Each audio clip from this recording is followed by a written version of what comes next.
Zdravo, moje ime je Niko Pilipović. Radio sam 2009. godine na Aljasci za kompaniju Silver Bay Seafoods. Otišao sam tada kao student na J1 vizu. Zdravo, ja sam Miloš Ikranić iz Vrbasa, bio sam na Aljasci 2010. u Silver Bay Seafoods kompaniji, fabrice ribe. Kompanija Silver Bay Seafoods postoji od 2006. godine. Oni su vlasnici 4 fabrike, dve se nalaze u južnom delu Aljaske u Sitki i u Kregu, jedna se nalazi u centralnom delu Aljaske u Valdezu i jedna se nalazi na severu Aljaske u Bristolskom zalivu ili ti u gradu koji se zove Naknek. Vlasnici Silver Bay Seafoods fabrike su ribari, njih preko 120 i nekih 30% fabrike su u vlasništvu jednog čoveka. Kad sam bio u fabrici, stupio sam u kontakt i sa poslodavcima iz kompanije i otvorio sam bio agenciju, tada Work and Travel. Radio sam s njima 3 godine i posle toga kad su ukinuli J1 program za Aljasku, ja sam završio s tim poslom. Sad se ukazala opet prilika na H2B vizu da mogu da idem, tako da želim da iskoristim to. Tako da se i ove godine vraćam opet, posle ovih 6 godina se vraćam na Aljasku. Posao u fabrici na Aljasci je delom naporan, sve zavisi kako riba ide. Znači, bude mesec dana jako naporno, a ova 2 meseca dosta lagano išlo. Radi se prerada lososa, u pitanju je leto ili ti letnja sezona, znači tada je losos aktivan. Od sortiranja lososa, od skladištenja lososa, pakovanja do dubokog zamrzavanja, do utovara lososa i spremanja za dalju proizvodnju. Takođe radi se i prerada ikre, pravi se kavijar, znači možemo reći od nulte tačke proizvodnje do nekog polugotovog proizvoda koji dalje ide u distribuciju potencijalnim kupcima. Uglavnom sve su muško-ženski poslovi, znači svi poslovi mogu da radi muškarci i žene, osim tog loading doka gde sam ja radio, to je utovar ribe. Tu već zamrznuta riba dolazi i utovarujemo u kamion. Jedan standardni radni dan u kompaniji Silver Bay Seafoods traje 16,5 sati. Od tih 16,5 sati, 16 sati je plaćeno, to ću vam malo kasnije pojasniti. Pola sata pre početka radnog vremena, u zavisnosti da li ste prva, druga ili treća smena, imate za doručak, zatim na svaka 4 sata idu pauze, u početku idu pauze od po 15 minuta koje su plaćene, znači uračunate su u vašu satnicu ili ti vreme koje radite.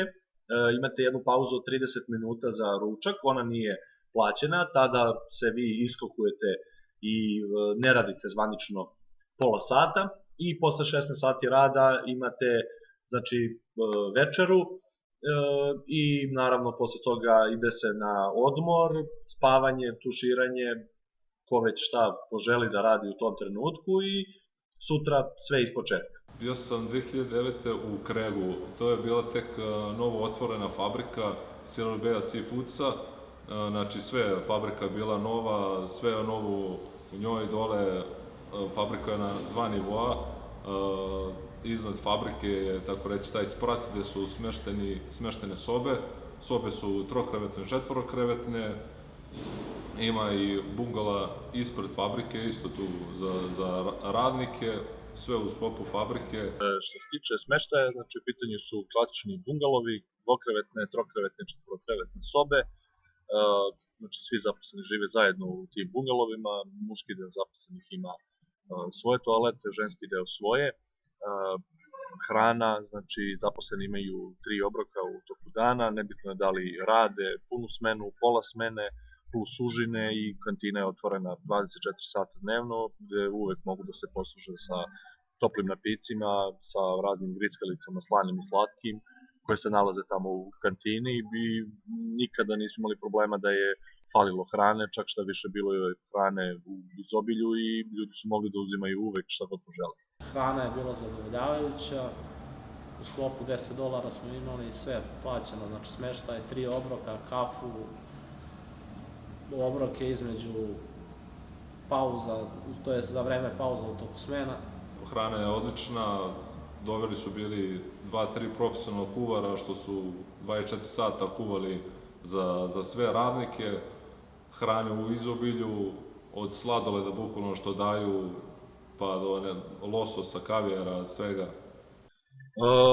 Oprema za rad, znači u pitanju su gumene čizme i rain gear ili ti pantalone sa tregerima i jakna koje se dobija od firme, rukavice, znači da kažem sva zaštitna oprema se dobija od kompanije, tako da ljudi ne moraju da u globalu kupuju ništa sem da ponesu svoju garderobu. Mi smo za put na Aljasku promenili ukupno 3 leta i išli smo jednim minibusom od Anchorage-a do Valdeza. Znači neki 5 sati vožnje kroz Aljasku. Put do Aljaske trajao nekih 24 sata, kad smo stigli tamo vremenska razlika bila 10 sati, ali se navikneš odmah na vremensku razliku, ni ne osjetiš je. Spavaš normalno vreme, ustaješ kad treba i... Kad smo stigli na Aljasku, prvi dan nas je stvarno sačekao medved i to u bukvalnom smislu preteče put kad smo išli na putu za fabriku. Kad se spomene Aljaska, uglavnom svi misle da je u pitanju sneg 3 metra i temperatura od -20, međutim to nije slučaj. U centralnom delu Aljaske temperatura je leti negde oko 20 stepeni, u južnom delu je malo toplije, mi smo se čak i kupali u okeanu u južnom delu Aljaske. Znači nije sneg, nije zaleđeno, to je zimi, tako da ljudi mogu da očekuju sasvim normalnu temperaturu, sem naravno postoje dani kada pada kiša, pošto južni deo Aljaske je poznat po tome kao da je kišovit predeo, tako da može se desiti da mesec dana od ta 3 meseca bude kiša, ali opet temperatura je znači, negde oko 20 do 25 stepeni u toku leta. Bio sam u mestu Craig, to je tako reći južnije na Aljasci. Ljudi imaju dosta predrasuda što se tiče same Aljaske, misle da je tamo hladno, -20, -30, tako reći minus pingvin, ali nije, bude po 20-22 stepena leti, mi budemo u šorcovima, bez majice, papučama, šetamo, igramo fudbal. Aktivnosti van posla, znači kao i u svim ostalim gradovima u svetu, znači postoje razni barovi, restorani, tržni centri, prodavnice.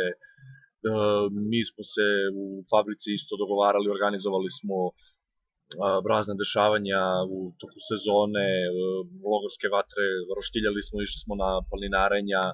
Znači, nije samo radi se i spava se, radi se i spava se, znači ima mnoštvo stvari koje ljudi mogu da rade kada nisu na poslu i može se reći da neće biti dosadno zaposlenima tamo, pošto ipak 200 zaposlenih je u fabrici, tako da uvek postoji neka zanimacija za nekog. Karakteristično je za Aljasku i to što dan traje 22 sata, a noć 2 sata, to jest to nije ni noć, to je tako reći sumrak. Tako da ni ne znaš kad si otišao na posao, uglavnom uvek se vraćaš po danu kući. Dolazak u Ameriku meni je glavni motiv bila zarada, mada sam posao otišao i da obiđem.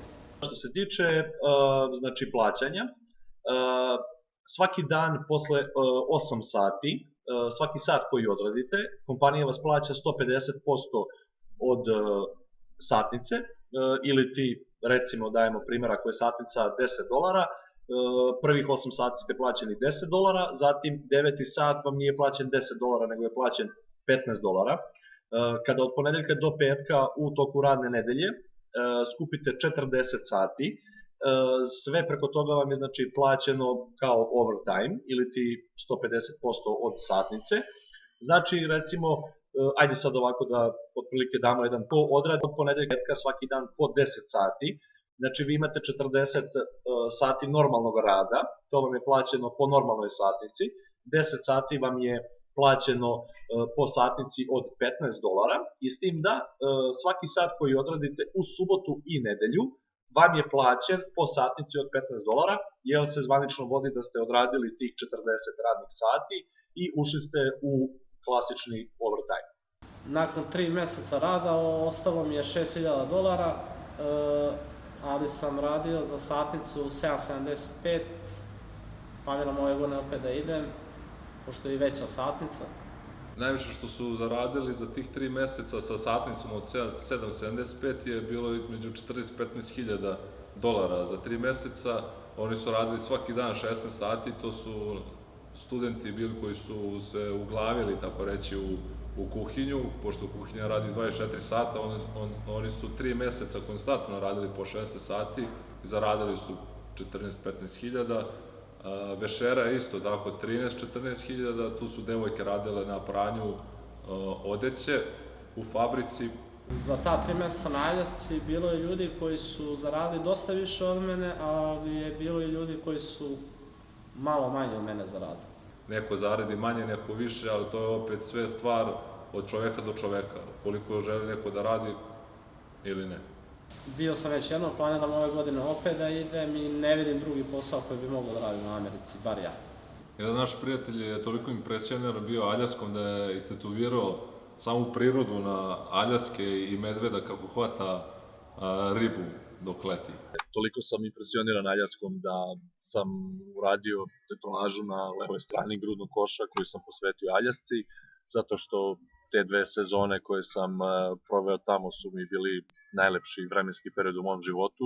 Meni se na Aljasci najviše dopalo ta avantura sama sa studentima i naravno posle svake 2 nedelje dobijaš paycheck koji možeš odmah da unovčiš i potrošiš.